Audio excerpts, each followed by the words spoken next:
គ្រាន់តែឃើញក្បាលវីដេអូបើមិនសប្បាយបើមិនឆ្ងាញ់ទៅចម្លែកមើលតែមាត់បងថ្លៃខ្ញុំទៅដឹងហើយ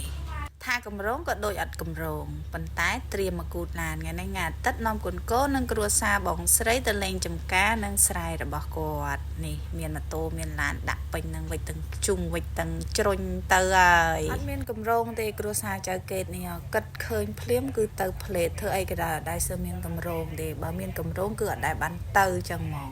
ភ្ញាក់ទៅពីដេកបងស្រីម្បួរទៅផ្សារទិញក្បាលជ្រូកមួយមាន់3មកកាប់ឈិចឆាច់បងថ្លៃអ្នកធ្វើទាំងអស់ប្រពន្ធហើយនឹងប្អូនថ្លៃដេកចាំតែដល់ពេលប្រយមិញអាឡៃឈប់ទិញតកហើយធ្វើតាណាមកបន្តផ្លូវទៅចកាទៅស្រែគាត់ពាក់កដាលពីភូមិខ្ញុំនិងភូមិគាត់អត់មានជាឆ្ងាយអីទេរៀងចិត្តដែរខែនេះវាអត់សូវភ្លៀងជោគជាំអញ្ចឹងផ្លូវអាចបើកកូនឡានចូលទៅបានដំបងអើយថា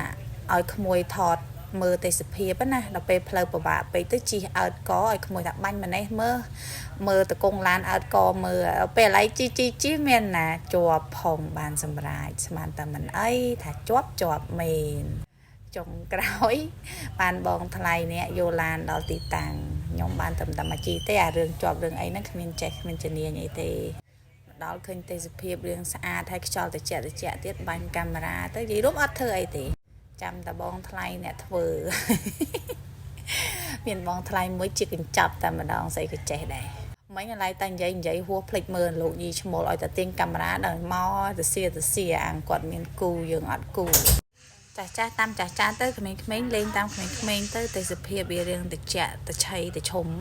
និយាយទៅនិយាយមកខុសពេញនឹងឯងទៅស្ដីក៏ស្ដីទៅបដ ாய் ទៅមុនពេលបានអាំងយើងថតពី3ប៉ុសសិនហ្នឹងហើយមកលក្ខណៈគ្រួសារតូចប៉ុន្តែរបស់ញ៉ាំហូហៀសប្បាយ